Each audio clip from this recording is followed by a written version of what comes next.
Welcome friends to our YouTube channel APS study hub. पिछली class में हमने संविधान की विशेषताओं के संदर्भ में बात की थी। अब की बार इस क्लास में जो है वो हम संविधान के संदर्भ में कुछ और बातें करेंगे। आज हम बात करने वाले हैं संविधान के स्रोत पर, हमारी संवैधानिक स्रोत के ऊपर बात करने वाले हैं। तो चलिए शुरू करते हैं।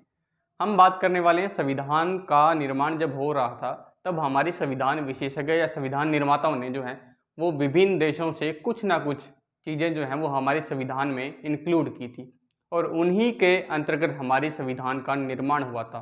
तो हालांकि हमारे संविधान के जो आलोचक हैं, जो हमारे संविधान को कहीं ना कहीं क्रिटिसाइज कर देते हैं, वो भी उनका ये मानना है कि हमारा संविधान जो है वो एक उधार लिया हुआ संविधान है या एक चेपी कार्य के रूप में, कॉपी पेस्ट वाला जो सिस्टम है उसके अंतर्गत भी इसे बताया गया है। हालांकि वो सारी बातें बाद की है, वो हम संविधान की आलोचनाओं के बारे में जब बात करेंगे तब डिटेल से बात कर लेंगे। अभी हम बात करने वाले हैं संविधान के स्रोत के ऊपर। तो ध्यान से सुनना, मैं बात करने वाला हूं हमारा संवैधानिक स्रोत। क्लियर? तो ध्यान से सुनिए, कहा जाता है कि साहब हमारे जो संविधान है उसका अंतर्गत जितने भी जो प्रावधान लिए गए हैं, उपबंध लिए गए हैं, वो सारे के सारे प्रावधान जो हैं वो लगभग 60 देशों से लिए गए हैं। लगभग 60 देशों से उन प्रावधानों को हमने लिया है।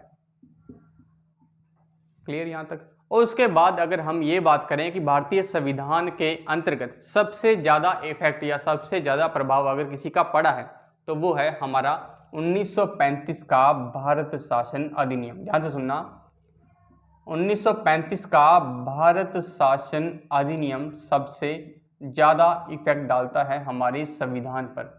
ऐसा कहा जाता है कि लगभग 250 के ऊपर अनुच्छेद जो हैं वो हमने एज इट इज इसी अधिनियम से हमने हमारे संविधान में उतार लिए हैं।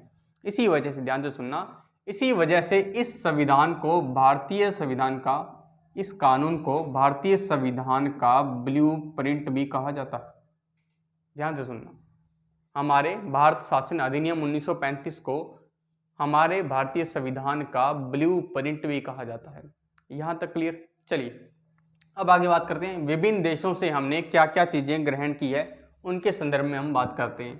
तो मैं सीक्वेंस वाइज चलूँगा, जिस प्रकार से हमारा संविधान लिखा गया है उसी प्रकार से हम चीज़ों को पढ़ते चलेंगे। तो सबसे पहले जब हम हमारा संविधान शुरू करते हैं तो सबसे पहले आती है प्रस्तावना हमारे संविधान की। हमारे संविधान में सबसे पहली चीज़ आती है प्रस्तावना। तो प्रस्तावना पर हम 2 क्वेश्चन आराम से पढ़ेंगे। सबसे पहला क्वेश्चन कि प्रस्तावना का विचार हमारे संविधान विशेषज्ञ ने किस देश से ग्रहण किया। क्लियर? ध्यान से सुनना, 2 अलग अलग प्रश्न बनते हैं। सबसे पहले विचार कि हमारे संविधान विशेषज्ञों के माइंड में ये थॉट आया कहाँ से कि हमारे संविधान में भी एक प्रस्तावना होनी चाहिए। तो ध्यान से सुनना, इसका आंसर आता है अमेरिका।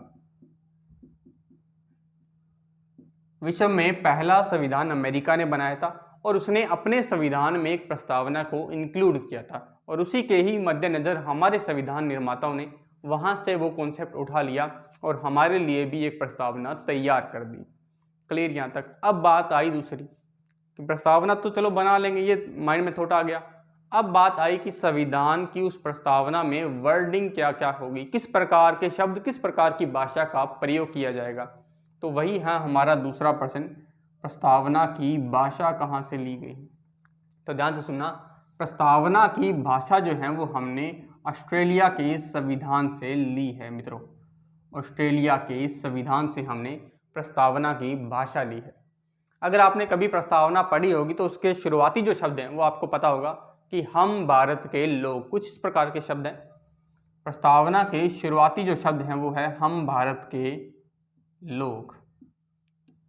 और आपको जानकर ताजुब होगा कि ये शब्द भी जो हैं वो हमारे संविधान विशेषज्ञ ने किसी दूसरे संविधान से प्रेरित होकर ग्रहण किए हैं।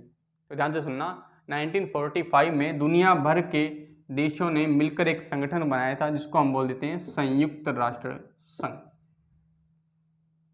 क्लियर? और संयुक्त राष्ट्र संघ ने अपना एक चार्टर, अपना एक संविधान बनाया और उस संविधान की अपनी प्रस्तावना है। उस प्रस्तावना के शुरुआती जो शब्द हैं वो कुछ इस प्रकार के हैं कि हम यूएनओ के लोग, हम संयुक्त राष्ट्र के लोग, और उसी कॉन्सेप्ट से हमने ये चीज़ उठा ली और उसमें शामिल कर दिया हम भारत के लोग। तो हम भारत के लोग शब्द जो प्रस्तावना में हैं वो हमने कहाँ से ली है? यूएनओ के चार्टर से लिए हैं। ये भी प्रश्न कई बार आपके एग्जाम में पूछ लिया जाता है। चलिए अब आगे बात कर लेते हैं। अब जब आप प्रस्तावना को और अच्छे से पढ़ोगे तो कुछ इस प्रकार से वर्डिंग आती है उसमें कि हम भारत के लोग भारत को एक संपूर्ण प्रभुत्व संपन्न समाजवादी पंथ निरपेक्ष लोकतंत्रात्मक गणराज्य बनाने के लिए, लोकतंत्रात्मक गणराज्य बनाने के लिए, तो हालांकि हम बात करेंगे लोकतंत्रात्मक जो व्यवस्था है हमारे देश में या हमारे संविधान में, ये हमने कहाँ से ग्रहण की है? तो ध्यान से सुनना, हमारे देश में इस लोकतंत्रात्मक व्यवस्था को हमने फ्रांस देश से ग्रहण किया है मित्रों, फ्रांस देश से। चलिए फिर आगे बात करते हैं। इसके बाद जो है वो प्रस्तावना में कुछ समानताओं का उल्लेख है। समानताओं का 2 प्रकार की समानता है, प्रतिष्ठा और अवसर की समानता, ये प्रस्तावना में लिखा है। जब हम प्रस्तावना पढ़ेंगे तब डिटेल से बात कर लेंगे। और उसके अलावा प्रस्तावना में ही कुछ 5 प्रकार की स्वतंत्रताएं भी है। टोटल 5 प्रकार की फ्रीडम स्वतंत्रताएं हैं और 2 प्रकार की इक्वलिटी समानताएं हैं। और उसके अलावा विश्व बंधुता जैसे शब्दों का प्रयोग भी किया गया है। क्लियर? और ये तीनों ही शब्द जो हैं वो हमने फ्रांस से ग्रहण किए हैं, यहाँ याद रख लेना। उसके अलावा अगर बात करें तो प्रस्तावना में न्याय भी लिखे हैं मित्रों। 3 प्रकार के न्यायों का उल्लेख है और ये जो न्याय हैं ये हमने रूस के संविधान से ग्रहण किए हैं, या फिर मैं कहूँ सोवियत संघ के संविधान से ग्रहण किए हैं। तो कुछ इस प्रकार की व्यवस्था है प्रस्तावना के अंदर जिसको आपने याद रखना है। चलिए प्रस्तावना के बाद हमारा पहला भाग आता है संघ व उसका राज्य क्षेत्र। उस पर हम बात नहीं करेंगे, हम बात करेंगे हमारे संविधान के टोटल दूसरे भाग पर जिसका नाम है नागरिकता। तो नागरिकता से मेरा तात्पर्य सीधा सीधा है एकल नागरिकता। मैंने आपको बताया था हमारे संविधान के अंतर्गत या हमारे भारत के अंतर्गत एकल नागरिकता का प्रावधान है और एकल नागरिकता का वो कॉन्सेप्ट जो है वो हमने ब्रिटेन से ग्रहण किया है, ब्रिटेन से ग्रहण किया है। यहाँ तक क्लियर? फिर हम चलते हैं हमारे भाग संख्या 3 पर और भाग संख्या 3 में आता है हमारे सबसे इंपॉर्टेंट मौलिक अधिकार, फंडामेंटल राइट्स। और मौलिक अधिकारों का ये जो कॉन्सेप्ट है ये हमने अमेरिका से ग्रहण किया है, अमेरिका से। हालांकि कहने को कह देते हैं कि हमने हमारी इस फंडामेंटल राइट्स के कॉन्सेप्ट को अमेरिका से ग्रहण किया, लेकिन दोनों में बड़ा फर्क है। ध्यान से सुनना, जब हम बात करते हैं फंडामेंटल राइट्स की प्रकृति कैसी है या उसको देता कौन है, कौन नागरिकों को मौलिक अधिकार दे रहा है, इस संदर्भ में अगर बात की जाए तो अमेरिका और भारत में अलग अलग आंसर दिया जाएगा। भारत में फंडामेंटल राइट्स जो हमें मिल रहे हैं वो हमें हमारा संविधान दे रहा है, हाँ हमें हमारा संविधान दे रहा है। और अमेरिका के नागरिकों को जो मौलिक अधिकार उन्हें मिल रहे हैं उनके बारे में कहा जाता है कि वो प्रकृति द्वारा या नेचर द्वारा दे हैं, प्रकृति के द्वारा। तो दोनों में ये भी फर्क है जो आपको याद रखना है। चलिए अब आगे और बात कर लेते हैं। तो फंडामेंटल राइट्स के अंतर्गत आगे और बात करते हैं। आपको पता हो कि अनुच्छेद 12 से लेकर 35 तक में मौलिक अधिकारों का उल्लेख है। उन्हीं में से हमारा पहला मौलिक अधिकार है समानता का अधिकार, जो 14 से लेकर 18 तक आता है। आर्टिकल 14 पर बात करते हैं, अनुच्छेद 14 पर हम बात करते हैं। तो आर्टिकल 14 या 14 में 2 अलग अलग जो है वर्डिंग्स लिखी हुई है, हालांकि इन पर हम डिटेल से बात करेंगे। सबसे पहले जो वर्डिंग है वो है विधि के समक्ष समानता, विधि के समक्ष समानता। आर्टिकल 14 में लिखा है कि किसी भी व्यक्ति को राज्य विधि के समक्ष समानता तथा विधियों के समान संरक्षण से वंचित नहीं कर सकता। यहाँ 2 प्रकार की वर्डिंग है, विधि के समक्ष समानता तथा विधियों के समान संरक्षण से वंचित नहीं कर सकता। क्लियर? इसको हम डिटेल से पढ़ेंगे जब हम फंडामेंटल राइट्स करेंगे तब की बात है। तो अभी मैं फिलहाल आपको बता दूं कि ये जो विधि के समक्ष समानता, ये जो शब्द है ये हमने ब्रिटेन से ग्रहण किया है। और वहीं विधियों का समान संरक्षण जो शब्द है ये हमने अमेरिका के संविधान से ग्रहण किया है, अमेरिका के संविधान से। उसी के अंतर्गत आगे बात करें तो एक आर्टिकल आता है आपका 21, जीने का अधिकार बोल देते हैं हम इसको, है ना। इसके अंतर्गत शब्द आता है विधि द्वारा स्थापित प्रक्रिया, विधि द्वारा स्थापित प्रक्रिया शब्द। तो ये जो शब्द हैं ये मित्रों हमने जापान के संविधान से लिए हैं, जापान के संविधान से। दो प्रकार के यहाँ वर्डिंग है, एक है विधि द्वारा स्थापित प्रक्रिया और एक है विधि की सम्मत प्रक्रिया। दोनों पर ही हम बात करेंगे कि अमेरिका में क्या कॉन्सेप्ट है, जापान में क्या कॉन्सेप्ट है, दोनों में कितना अंतर है और हमने जो है वो जापान वाला कॉन्सेप्ट क्यों उठाया है, अमेरिका वाले के संदर्भ में क्या बातें हैं, वो सारी हम मौलिक अधिकारों पर डिटेल से करेंगे।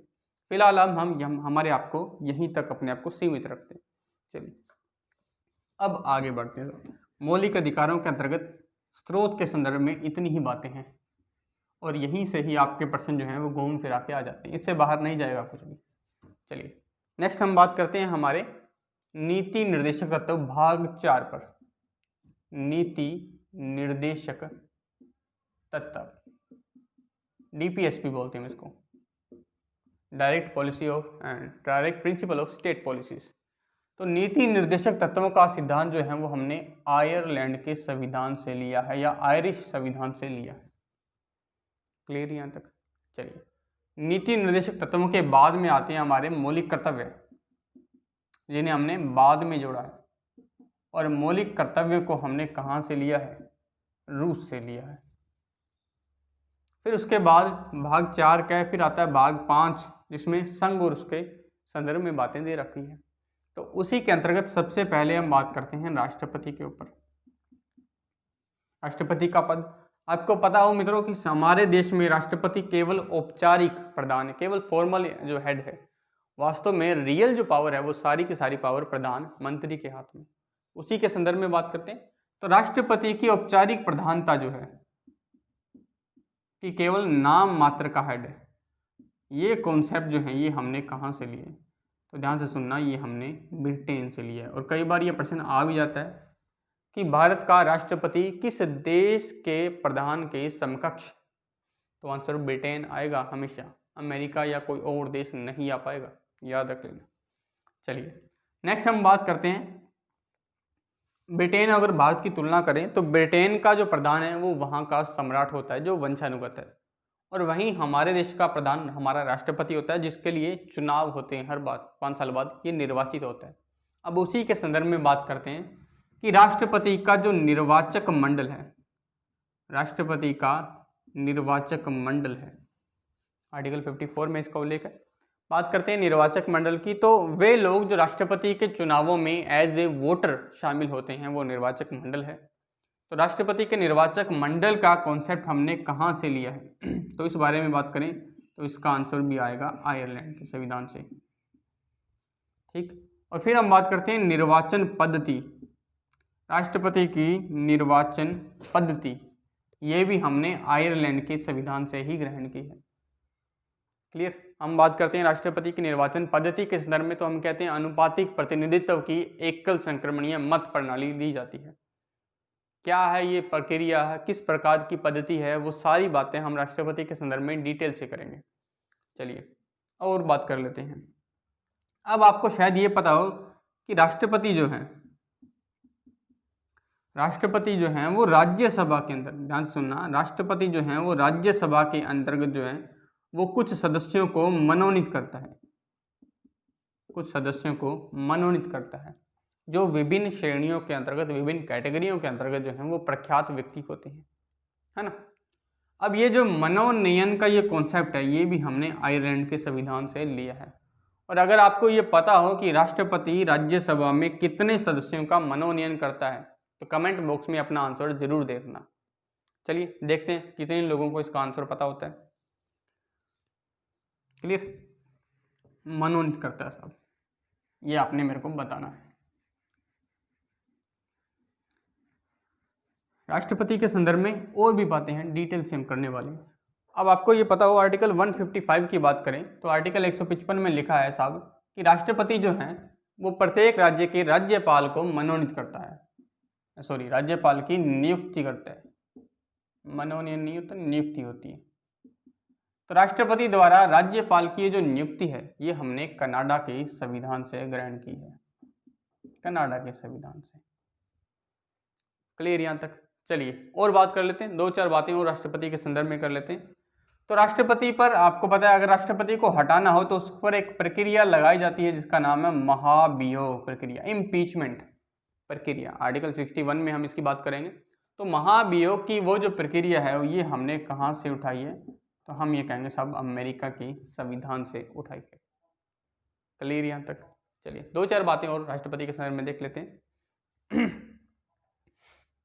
राष्ट्रपति के संदर्भ में जब हम बात करते हैं तो हम बात कर लेते हैं आपातकाल। आपातकाल राष्ट्रपति लगाते हैं। तो आपातकाल का ये जो कॉन्सेप्ट है ये हमने कहाँ से लिया है? तो ध्यान से सुनना, आपातकाल का ये जो कॉन्सेप्ट है ये हमने 1935 के भारत शासन अधिनियम से लिया है, act of Indian government. Bharat शासन अधिनियम 1935 के उस कानून से हमने जो है आपातकाल के संदर्भ में बातें उठाई हैं। और वहीं अगर हम बात करें आपातकाल के समय फंडामेंटल राइट्स, मौलिक अधिकारों का स्थगन होना, ये हमने जर्मनी के वीमर संविधान से उठाए, जर्मनी के वीमर संविधान से उठाए। क्लियर? ये थी राष्ट्रपति के संदर्भ में, सॉरी हमारे संविधान के स्रोत के संदर्भ में थोड़ी बहुत बातें। बाकी की जो बातें हैं वो हम अगली वीडियोज़ में आपके पास पहुंचाते रहेंगे। Thank you.